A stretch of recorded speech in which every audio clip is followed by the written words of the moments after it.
A homeless boy gave away the only jacket he had on the coldest night of the year, and minutes later, a group of hardened bikers would be left standing in stunned silence, unable to believe what they had just witnessed.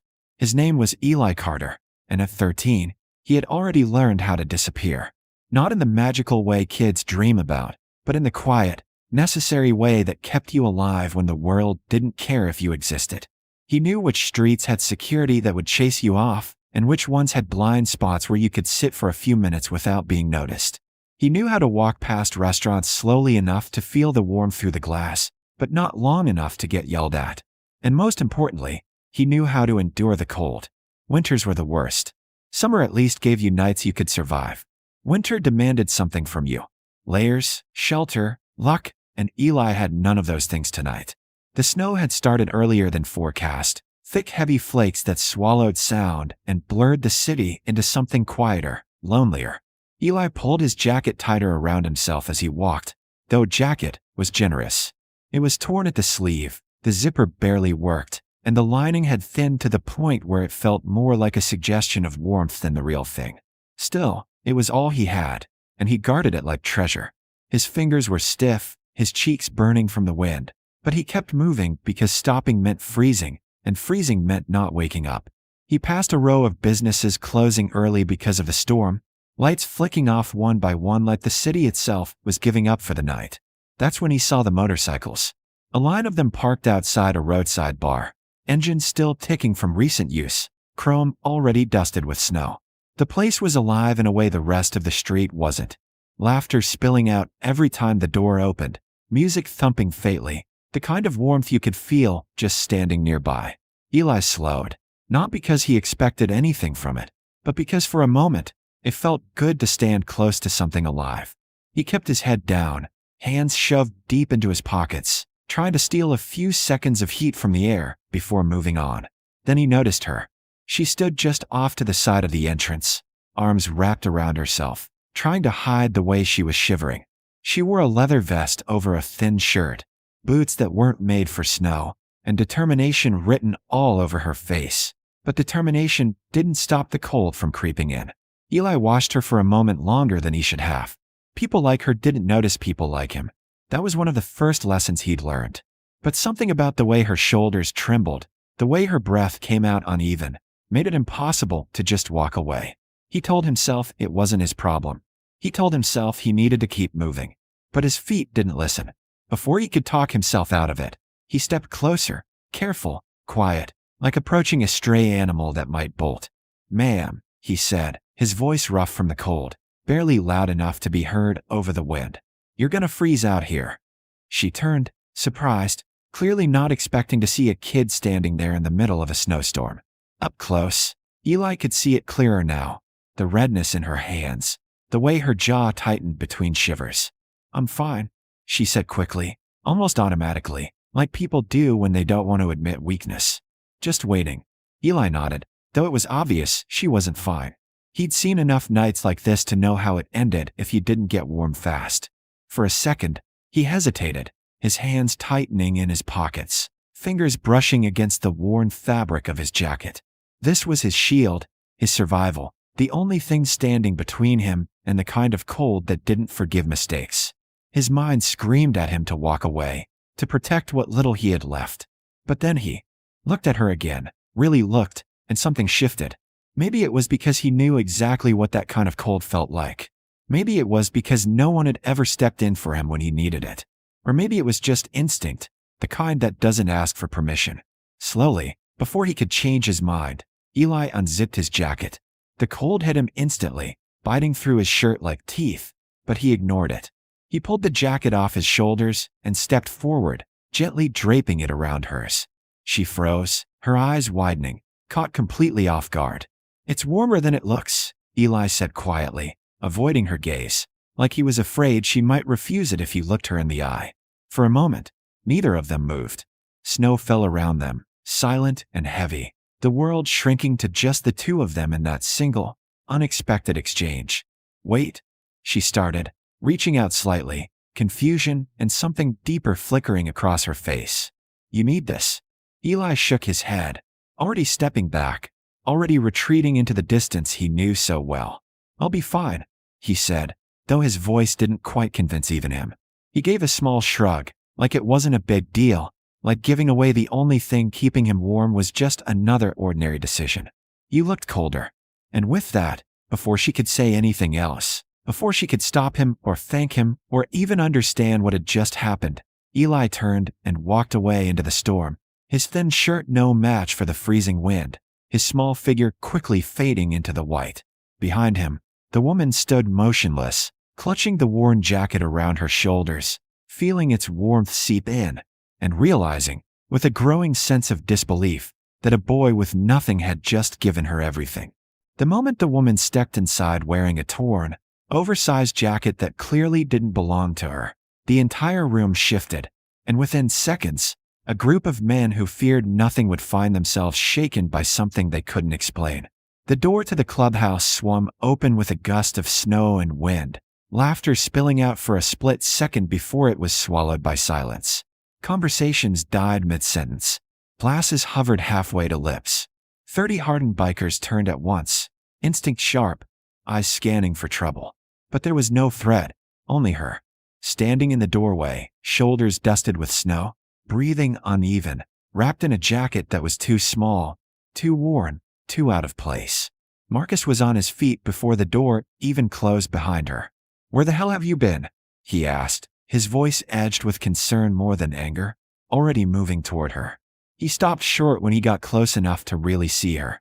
Not just the cold in her cheeks, but the jacket. His brow furrowed. "Whose is that?" She didn't answer right away. Her hands tightened around the fabric like she was still trying to understand it herself. Around them, the rest of the room leaned in, tension replacing the easy warmth from moments before. These were men who noticed details. And this one didn't make sense. She finally looked up, her voice quieter than anyone expected. "A kid gave it to me." The words didn't land all at once. They settled slowly, unevenly, like snow piling up on something fragile. Marcus blinked. "A kid?" he repeated, like he'd misheard. She nodded, swallowing hard. "He came out of nowhere. Just walked up and said I was gonna freeze." Her eyes flicked toward the door, like she could still see him out there in the storm. "Before I could even say anything, he took this off and put it on me." A few of the men shifted, exchanging glances. Someone let out a low breath. Another muttered something under his breath that sounded like disbelief. Marcus's jaw tightened. Where is he now? That question hung heavier than the rest. Because deep down, everyone in the room already knew the answer. She hesitated, and that hesitation said everything. "He walked away," she said finally. "No coat. Just went back out into the snow." Silence slammed into the room again, harder this time. You could hear the old heater humming in the corner, the faint crackle of a radio no one had bothered to turn off. And beneath it all, something shifting, something deeper than anger, deeper than instinct. One of the older members, Rick, leaned forward slowly, elbows on his knees, staring at the floor. "Kid gives up his only jacket in this weather," he murmured. "That's not normal. That's not survival." Another added quietly. "That's..." He didn't finish the sentence. He didn't need to. Marcus ran a hand over his face, exhaling sharply. He'd seen a lot in his life. People fighting for scraps. People taking what they could just to get through the day. But this didn't fit any of it. "What did he look like?" he asked, his voice more focused now. "Small," she said. "Maybe 13. Thin. Like he hadn't eaten right in a while." Her grip on the jacket tightened again. He was shaking, but he didn't even hesitate. That did it. You could feel it ripple through the room. Chairs creaked as men straightened up. A bottle was set down a little harder than necessary. Someone near the back muttered, "Damn kid." But there was no judgment in it. Only something raw, something unsettled. Marcus looked around the room, meeting the eyes of each of his brothers one by one. He didn't have to say much. He didn't have to explain. They were all thinking the same thing. "How long ago?" he asked. "A minute. Maybe 2, she said. "He can't have gotten far." Marcus nodded once, sharp and decisive. Then he's still out there. No one argued. No one hesitated. The shift was immediate, like a switch had been flipped. The warmth of the room didn't matter anymore. The drinks, the music, the comfort, it all faded into the background. What mattered was out there, in the cold, walking away without a jacket. "Let's move," Marcus said. That was all it took. Cheers scraped back in unison. Boots hit the floor. The room that had been full of noise minutes ago turned into controlled motion, every man moving with purpose. Jackets were grabbed, gloves pulled on, keys snatched from the table. Someone killed the music. Someone else flicked off the lights near the bar. The woman stepped aside as they moved, watching it unfold with a mix of shock and something else, something like understanding. She clutched the jacket tighter around herself, feeling its warmth more clearly now, knowing exactly what it had cost. As Marcus reached the door, he paused just long enough to look back at her. "You stay here. Get warm," he said. Then, softer, "We'll find him." She nodded, unable to speak. The door swung open again, letting in a blast of snow and wind, but this time no one flinched. One by one, then all at once, they stepped out into the storm.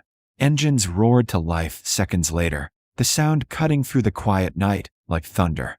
Inside, the woman stood alone for a moment, surrounded by the echo of what had just happened. She looked down at the worn jacket wrapped around her shoulders, her fingers tracing the frayed edges, the thin fabric that somehow held more weight than anything she'd ever worn. A boy with nothing had given it without a second thought. And now, a room full of men who had everything were racing into the storm because of it.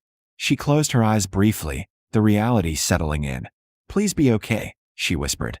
Outside, the roar of motorcycles faded into the distance, swallowed by the snow, as they chased after a boy who had no reason to believe anyone would come looking for him.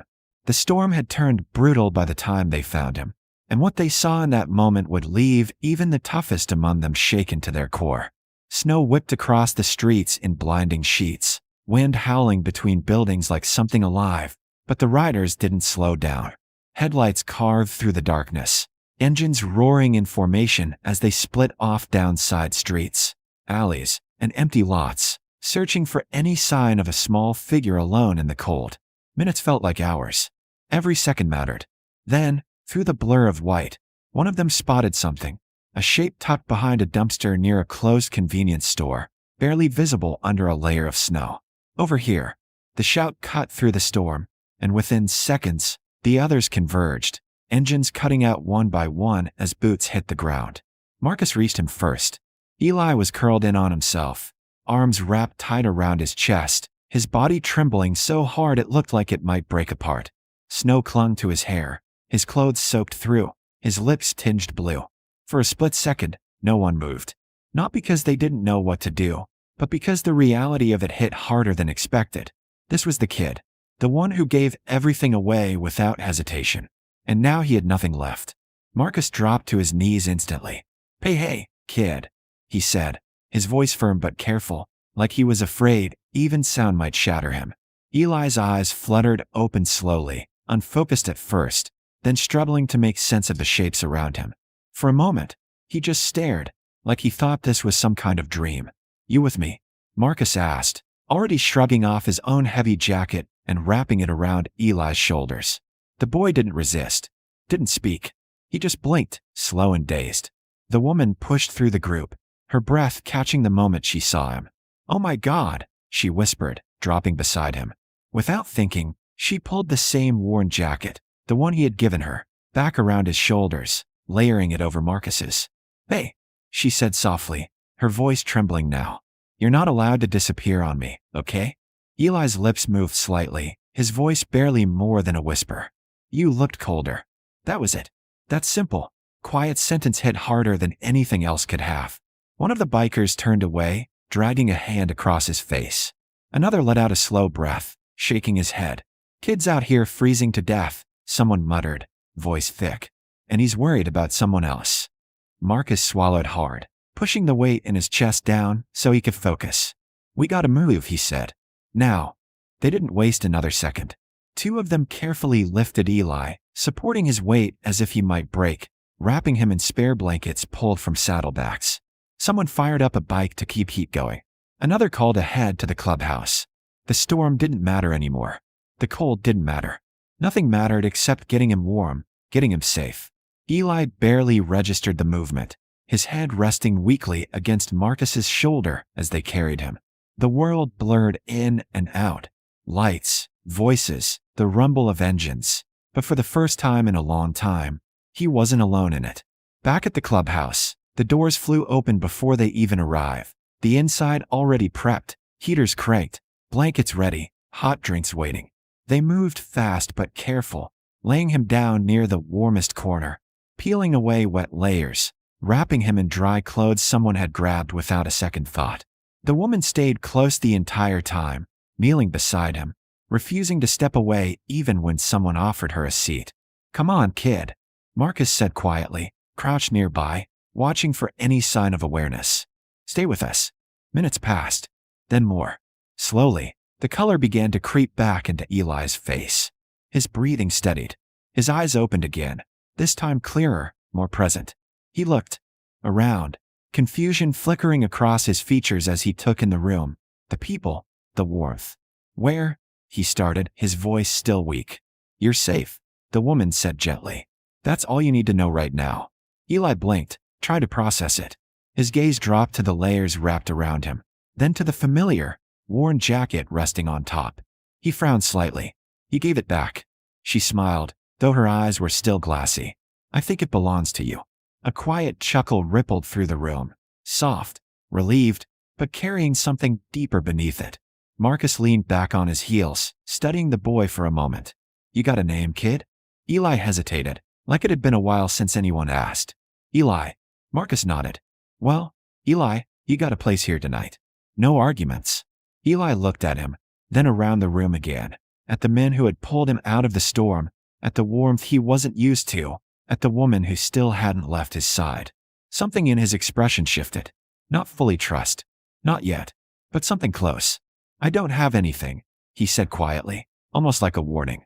Marcus let out a small breath, shaking his head. "Yeah," he said. "We noticed." He leaned forward slightly, his tone softer now. "Funny thing is, you gave more than most people ever do." The room fell into a comfortable silence after that. Not the empty kind Eli was used to, but the kind that felt full, steady, real.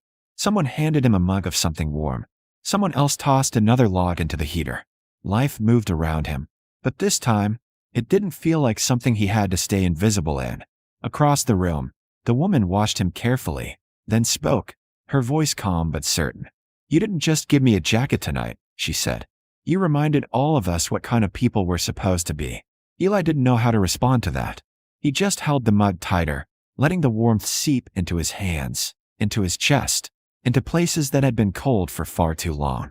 And for the first time in a long, long while, he didn't feel like he had to keep walking. He didn't feel like he had to disappear. Because this time, someone had come looking for him.